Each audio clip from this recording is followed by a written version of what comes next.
Alright, what is up guys? VV back with another video. And in today's video, got a little bit of a black-yellow Charlotte Linlin update. And going to be talking about how, ultimately, this leader is a menace, guys. I know it doesn't see a lot of play, and I think there's a reason for that. Number one, this is a very high skill level deck to play. That's number one. Number two, the cards are not cheap. That probably should be number one, is the cards are not cheap, especially if you're trying to build the list fully the way that you're going to see that it's built in this video. And last but not least, number three is, people are kind of turned off by the leader's effect, which I was at first too, but after, doing my rounds with it, it is a really powerful leader effect. So without any further ado, let's go ahead and dive into this video. First things first, we're going to talk about, for just a minute here, we're going to talk about the evolution or progression of black-yellow Linlin. And that's the other thing, too, I want to mention is what really makes this deck strong is the combination of black and yellow.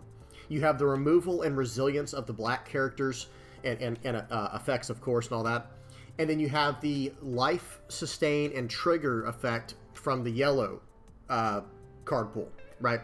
So real quick, just to go over the evolution and progression of the build, when black-yellow Charlotte Linlin came out in OP-03, it was real big on the Big Mom Pirates list. Like, it was basically a Katakuri list, or a mono-yellow Linlin list, that dipped into black for the Sakazukis, Kuzans, and Borsalinos. And then in OP-03, I didn't really care for that list, even though it was a very strong list. It still is a very good list, by the way. But I was kind of leaning more towards this second part here, going more into the trigger-heavy stuff all over the place. More removal, more of a Navy focus for the deck. And ultimately, not even really just Navy. Like, I couldn't run brand new. It was really just more of like, okay, we'll use the 10-cost Linlin, since that's super powerful. We know how powerful 10-cost... I just call it 10-Lin. We know how strong 10-Lin is. So why not just use that, and then just lots of black removal, and go that route? And, obviously, since we're going to be gaining a lot of life, the triggers are very powerful, so let's go heavy on the triggers. Then OP-04 comes out, and we get access to Yamato, which is further life gain, and KO, based on cost reduction. Right, so very, very powerful addition to black-yellow Linlin. And like I said, with the Queen influence, you'll see in the list, and I'll explain a little more, or I'll try to remember to explain it when we get to it, kind of what was going through my mind. And in OP-04, I think black-yellow Linlin was being held down primarily by the fact that Whitebeard was actually its weakest matchup. Yes, it can struggle into like certain blue stuff, like Croc, which I'll talk about later. And Katakuri is obviously kind of a 50-50. Whoever gets down their Big Mom first has a very high chance of winning. But we'll talk about how to get around that in the video. Okay, so now, this list here is a list that I ran back in October 25th. And I went 3-0 at a locals. Nothing crazy, just a little local. And it wasn't like the craziest competition either. It was not, like the best players in my area. It was just, a friendly local. But I was like, yeah, this is pretty strong. And if you notice at the top here, this is kind of how blue-yellow Queen runs. Right now, it can't run Linlin. Obviously, it runs Mihawks. But it runs Yamato and it runs Katakuris. And at this point, I didn't have 3 Katakuris. I wanted to run 3, 3, and 3 for the top boss package here. And then everything else, I had. I already had. So I was like, okay, the deck is getting a lot. It has a lot of potential. It already had potential back in OP-03. I was already doing well with it back then. But when I went through with this list, a lot of players, I guess, in my Discord, people who follow, I always like to post results on Discord or talk on there, and we throw ideas back and forth. It's a lot of theory crafting going on. And we're going to look at some lists in a second of like what they came up with, and we've got some 5-0 lists that happened literally yesterday at the day of me recording this, and I think technically today, it's weird to say that because it was like New Zealand time, so kind of confusing. Just bear with me.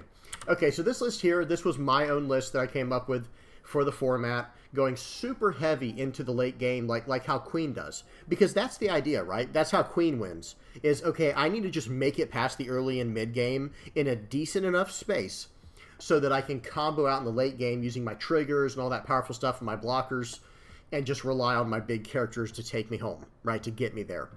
And we have to go about it a little bit differently, obviously, because we don't have the blue cards like Red Rock and Mihawk to do bottom decking in that way. So we have to rely on some other means, and we'll talk about that in the video. So this was a deck I went 3-0 with about 2 weeks ago. And the 3 decks that I played were Eustace, Captain Kidd, and then 2 different Rebecca decks. Now I mean, the lists were pretty much the same, but there's 2 different players. Okay, then someone in my channel, sorry about the quality of this picture, guys, my apologies. But someone in my channel, their alias is Spam and Rice. I don't know their actual name, unfortunately. But yesterday, he ran this list. And he did very well. We'll talk about in a second. Now, notice this is basically just a variation of the list I was already running. He's running the 2 Katakuris. I don't think he had the 3rd Katakuri as well, like the same issue that I had. So he ran 2 Kuzans, 3 Charlotte Linlin, 3 Yamato for the big cards. And let me just go back real quick to my list. He had, notice I have the 4 beiges. Well, again, we talk about our progress in the Discord, and I was talking about it in the Discord that, you know, beige is actually not that great for black, yellow, Linlin. Yes, you can luckily hit it off the top of your life and you know, win a game that way. It's possible. It does have that potential, always. But the problem with beige for us in black, yellow is we don't get to manipulate our life very much. You know, you're not going to play beige and then put him to the top of your life with the Katakuri. That's just not how the game flow works. It's not possible. I mean, I'm not saying it's not possible. It's just not really efficient play, right? However, Carmel over here on the far left, you can do that. You can go, okay, I'll play Carmel to draw a card, and then I'll use Katakuri to bounce it to the top of my life, right? That is a play you can do on 10 Dawn, but not so much with beige.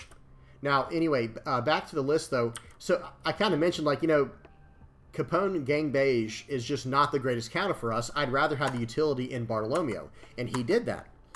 And with this list, notice, like I said, it's pretty much what I was running for the most part.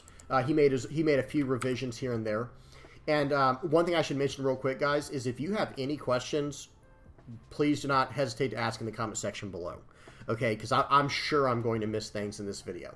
Okay, so anyway, this person here, Spam and Rice, in my Discord, big shout out to him, Grats, on a 5-0 finish at a local. He beat Smoker, Kuro, Ace, Law, and Katakuri. Okay, that's no you know, small achievement there. Kuro and Ace are pretty aggressive. So is Law, and so is Katakuri. Really, I mean, like, these are very aggressive lists, right? Or they can be. So, you know, really good stuff here.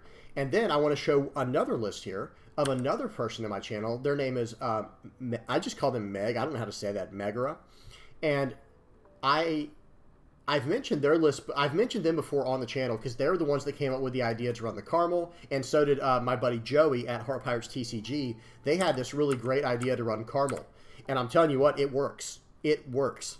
However, in the list that they were running, this list here that Meg was running, they couldn't find the space for it, and they wanted a little more cost reduction, so they put in the Hell Mepos, right? And they had the card draw in Shirahoshi, in Great Eruptions, and in Kuzan.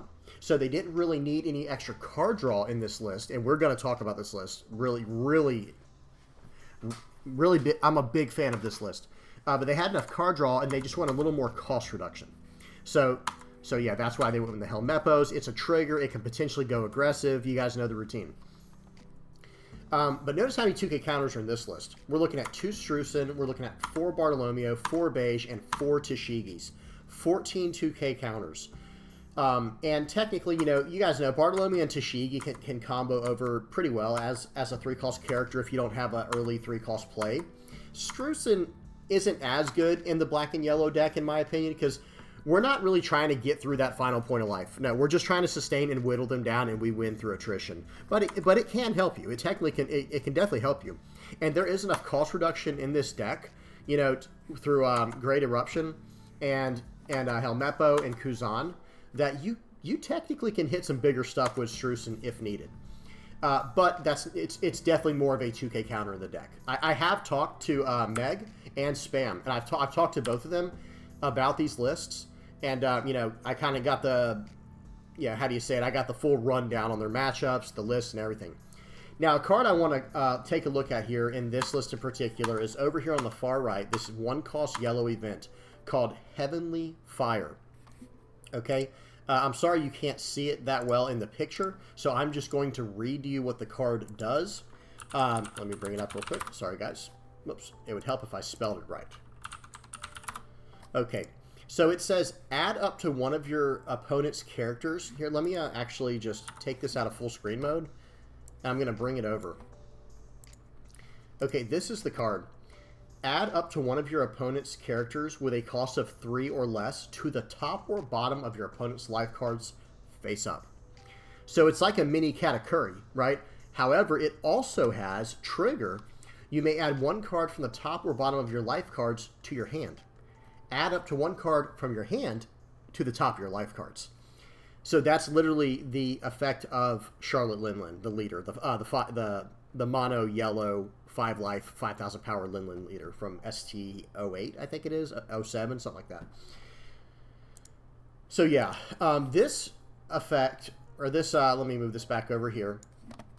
This event, bring this back into full screen. This event over here, Heavenly Fire, is actually just so nice for the direction that I will be taking my black-yellow Linlin list. I'm a big fan. At first, I did not like Katakuri, the 8-cost Katakuri, and I didn't like this card, and I didn't like Pound.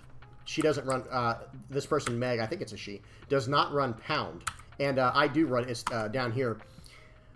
All of a sudden, I'm a really big fan of giving my opponent life. So I might have to work out a name in the future for this deck, like the Charity deck or something like Black-Yellow Charity Linlin, because the way that I'm going to be changing this deck for the future here is definitely more along the lines of I'm just going to bounce all your characters to your life. You're going to get to draw some cards through your effects or whatever, but I'm going to get time to set up, and I'm going to remove all of your annoying on-KO effects. This is kind of like a poor man's version of what blue can do, how it bottom decks. I'll just bottom life it. I'll use Katakuri, I'll just bottom life your card. And think about this for a second, guys. 8 costs, 8,000 power. It pushes back an 8 or less, right? Okay, well, here's Great Eruption. For those who don't know what this card right here does, I'm sorry about the quality, I'll just tell you what it does. It is a 1-cost, main, well, first you draw a card. You get to draw a card first. You don't even have to choose a target first. You pay 1, you draw a card, and then after you draw the card, then you'll give one of your opponent's characters -2 cost for the turn. Oh, well, all of a sudden, for 9 Dawn, I can draw a card and drop the cost down of a 10 cost down to 8, and then just get it out of my way with Katakuri. Just massive, massive amounts of synergy there. Same thing with Yamato. This is why I want to just give my opponent life. Right? Okay, here, I'll just Heavenly Fire on turn 2. I'll just play Pound on turn... He doesn't... or excuse me, Meg doesn't have Pound in this list. But I'll just play Pound to follow up.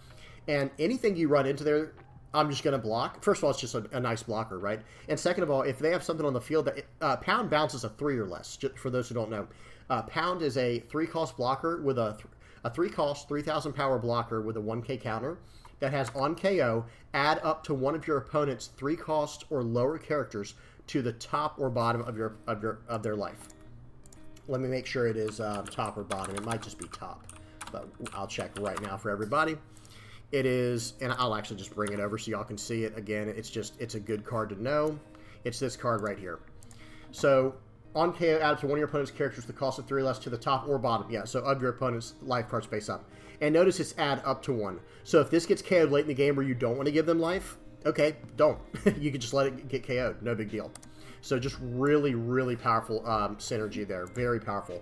And remember what Yamato says. For those who don't know what Yamato says. This is allowing you to KO based off your life and your opponent's life. So if you have 2 life, but your opponent has 7, you're going to be able to KO a 9 or less with this character's effect. You're KOing a big character. You're dropping a 9k body. And I'm telling you guys, if you have not given this deck a try yet, I do suggest you try it, if you have the availability to the cards. Katakuri is very expensive right now. Sabo's not too... Beige and Sabo are more affordable. Yamato, same thing. But Kuzan and Borsalino, they're not cheap. Katakuri, not cheap. If you're gonna run, you can run Sakazuki and other variants of the deck like this one. Not cheap. Kuzan 10 cost is not cheap. You know, and the impact waves, if you want to run that, again, you're looking at a very expensive list.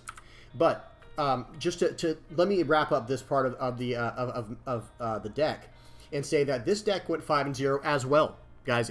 Basically in a 24-hour period, there have been 2 5-0 local lists of Black Yellow Charlotte Linlin. Right? I feel like I'm in that, like that meme's happening. You know, it's like, it's happening! It's happening! But no, seriously, guys, I do think Black and Yellow Linlin, without Whitebeard in the format, can actually make some waves. Okay? This list was able to take down 2 Zoros, a Katakuri, a kid version of green-purple Dofi, and a purple Kaido. I should have put purple right here, guys. Sorry. It's purple Kaido, not blurple Kaido. It is purple Kaido. The person told me. Like I said, I gave these guys the full rundown. I was like, hey, how did this card do for you? Tell me how this matchup was. What was your best MVPs and everything? And speaking of that, so Meg said that the MVP of this deck was Great Eruption. They said, hands down, Great Eruption was it. It's helping your Yamatos hit bigger targets. It's helping your Katakuris hit anything in the game. It's helping your Heavenly Fires hit bigger targets, your Garps. It makes sense, guys. I'm not going to lie. Even your Strusens, technically, if you're trying to do something like that, you know, it just does that. One thing that I will say is, okay, Garp, I wasn't really big on Garp at first, and I'm still not, like, massively overwhelmed with how good Garp is or anything like that. But Garp is good in his own way, right? Because the idea is this. Okay, you play him on turn 5 on an odd curve, or you can play him on turn, you know, not turn 5. You play him on 5 Dawn, right? Turn 3 on the odd curve, and you can KO anything that was played before him. But even if you get him on turn 6, where it's like, oh, what if they played a 5 cost, like a Randolph, right? Okay, that's not really the biggest deal in the world. You can just combo with a Great Eruption. Or you could toss these Strusens and go Surus. So that way, all of a sudden, you're hitting a 6 or less with this character. And now, he's a 6k on the board. If they don't have on-hand, like in-hand removal to just say KO him, like a Jet Pistol or a Thunderbolt or something like that, if they don't have a way to just, or even 3,000 Worlds, obviously, if they don't have a way to just straight up remove him with a card, and they have to swing into him with their leader, well, guess what? Our leaders are our leader's at 5,000 life. It's going to be a lot easier to defend Garp because he's 6k. Y'all see what I'm saying there? Now, yes, I'm sure a lot of decks will just have removal. It happens. It's not a big deal. But the point is, okay, that was a card out of hand. So if they 3,000 Worlds your Garp, that's their whole turn, right? Because they'll have 6 Dawn, so now they have 2 Dawn left to mess with, and we already got our effect out of them and a card out of their hand. Now, yes, it does cost a card out of your hand to use his effect, but I think you guys see what I'm saying. Potentially super powerful. And later in the game, if you can combo him with Kuzan, okay, I mean, you can hit... With Kuzan, you're going to hit an 8 or less with his effect, and then if you Great Eruption as well, you're hitting a 10 or less. You know, you can basically hit anything. And that was the logic behind the Helm Epos. I personally don't like Helm Epo. That was just my own personal thing, but hey, it clearly worked for this person, right? 5-0 at their local. Okay, so real quick, I did want to share this fun little list here. That's I think I was talking to someone in the comment section of one of the in one of my YouTube videos on. I made a Dressrosa version of Black Yellow Charlotte Linlin, and surprisingly, I went 3-1. I'm gonna go back to the list in a second so y'all can see it better. But using this list, it actually revealed something to me. Okay, playing this list, I had an epiphany. Okay, and I'll talk about it after this. But real quick, my matchups were Kuro against a very good Kuro player. Basically, it's the Kuro player that put Kuro on the map in my mind. Like, I've played against this Kuro deck, and he's run me over many, many times. So, long story short, this deck was able to compete with that. Nami, I'm just going to say the Nami player was not incredible. I'm just going to say that right now. Not that they were a bad player, but I could definitely see where they needed practice with the deck. That's all I'm going to say. I don't think this list would struggle against Nami, but I do think it can still beat Nami. It's hard to say. I did lose to Crocodile, Blue Crocodile. That was my one loss, and that player did go on to win the tournament. However, they went 4-0 to win the tournament, obviously, because it was we did 4 rounds. However, I will say this. I was able to remove 2 Kaidos. He ran 3 Kaidos in his list. he got all 3 Kaidos on a Sasaki search. Like Sasaki, the 2K counter, got every one of his Kaidos in the deck, and he just played them and played them and played them. And he red rocked my first, like the first, I think it was his first Kaido, I think I removed with a Yamato. I think I KO'd his first Kaido with a Yamato, because he had 6 life, I had 4 life. I think that, or no, I think he had 7 life and I had 3, the more I think about it. It was something along those lines. If not, then I comboed it with a, this list doesn't have what I'm thinking. Never mind. Yeah, he had to have had something like 7 life and I had 3. I'm pretty sure that's what it was. And I was able to KO it like that.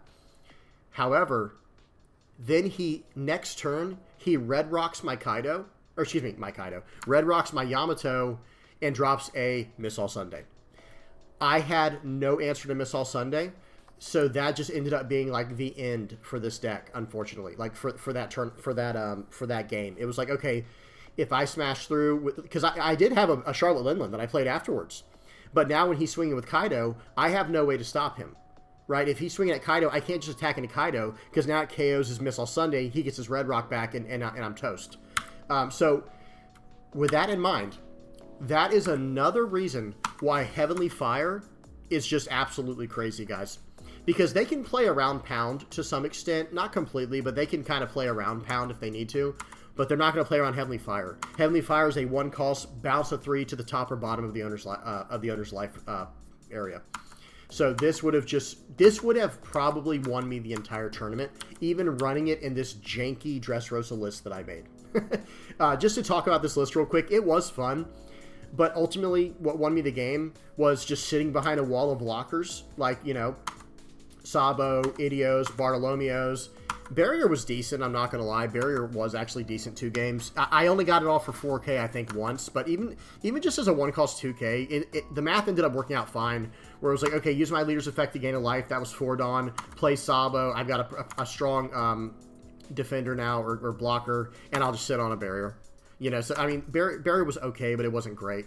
I actually would have just rather had Narakabura Arrow here, but, again, I was trying this crazy list. Kairos was pretty much, Kairos' effect does not work in this deck of, like, KOing.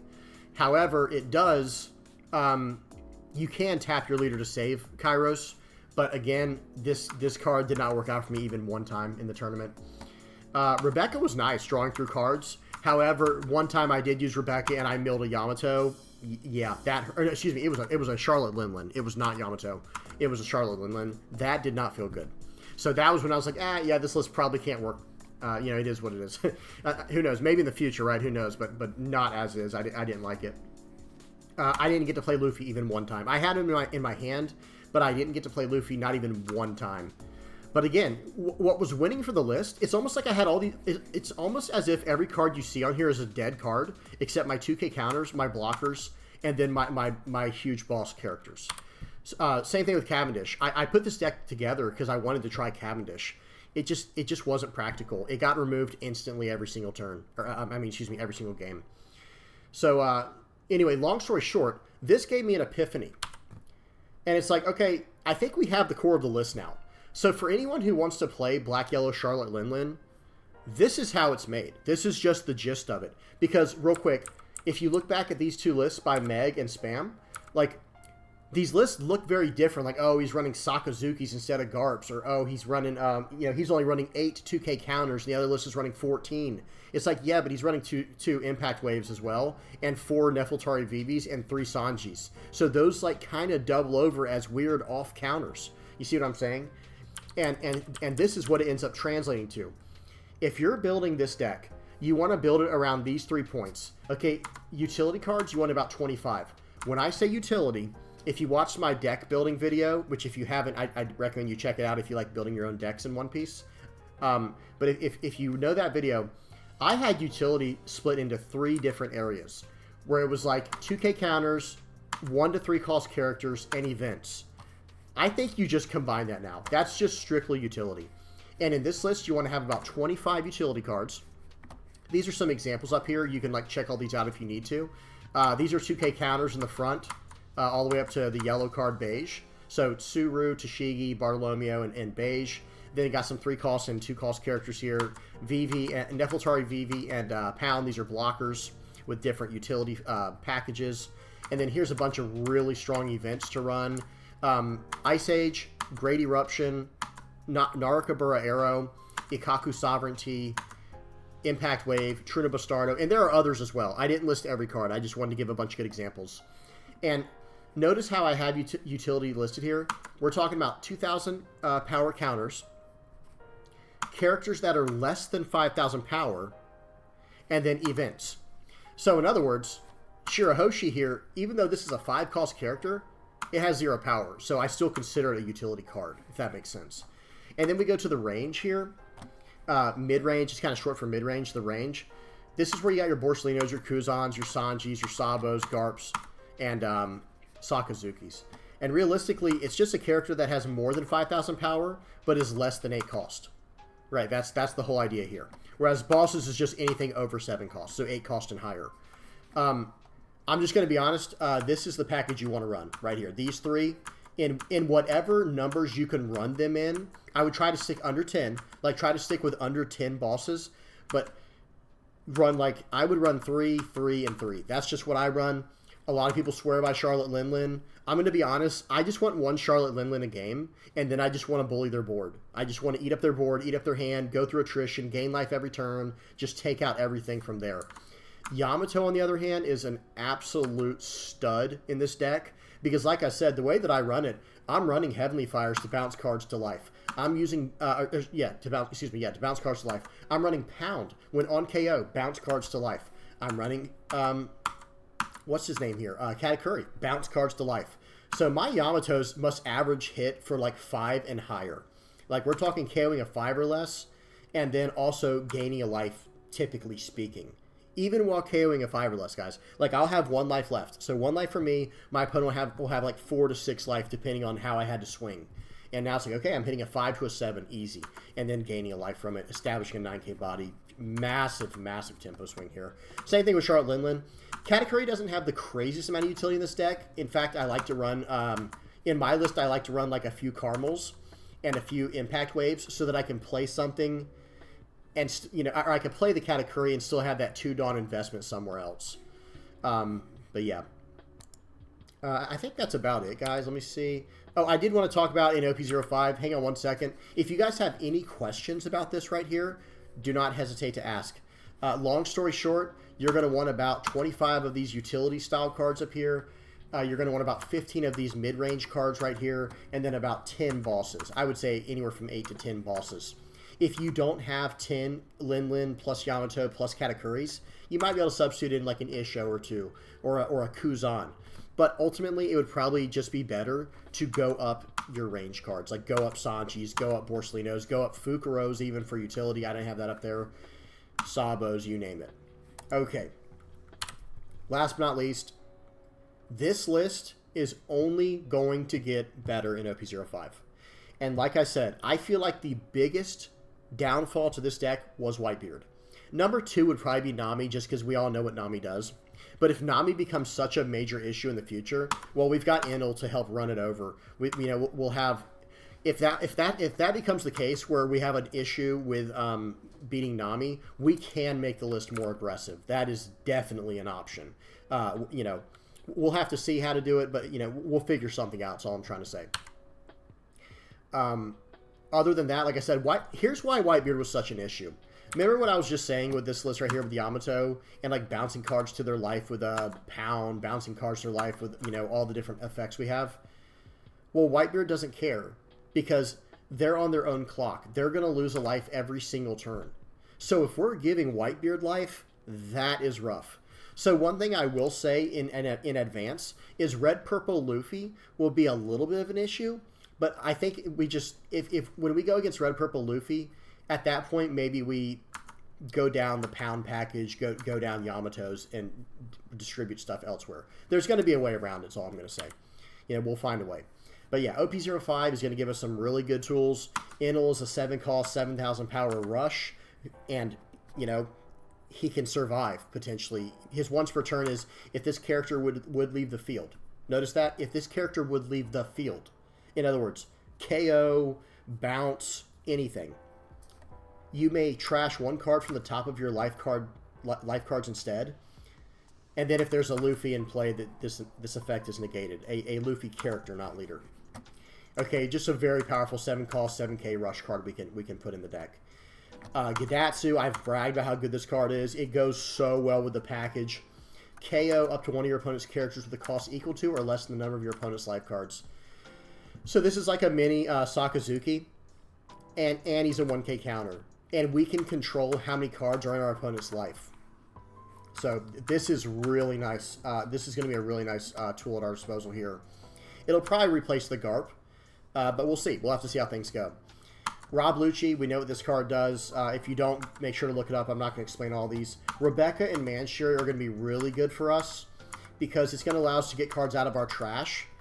So that way we'll be able to, you know, use our Borsalinos early to have to sustain a good amount of life, or Sabo, or Fukuro, and then we can get them out of the trash, establish a blocker in Rebecca, and go from there. And then the last two I want to talk about is One-Legged Toy Soldier. I just call him OLTS for short when I'm like making lists for him, you know, in it. And then Satori over here. These are both 2k counters, if you didn't notice. And Satori is a 5-cost 5k 2k counter that you could. He has a trigger where you can play him straight from your life, you know, from a trigger if you trash a card from hand. So a lot of potential there. Okay, well that's about it, guys. I hope y'all enjoyed this. If y'all have any questions, please do not hesitate to comment in the comment section below. Please don't forget to like and subscribe if you haven't already. Come hang out on the Discord. We come across these lists all the time. You know, like, well, I shouldn't say these lists. Like, mainly just black, yellow, Charlotte, Linlin. We focus a lot on that. Now, there are people who talk, you know, I hear people, they're talking about red decks as well, green decks, purple, blue. Like, we have all kinds of different players in the channel. But I will say, the VV Theory Discord is probably the largest population of black yellow enthusiasts, like anywhere in the One Piece community. And all black yellow enthusiasts are welcome. Come on down. Enthusiasts. That's a hard word to say. Okay. All right, guys. Hope y'all enjoyed. And yeah, I think that's about it. Until next time. Peace.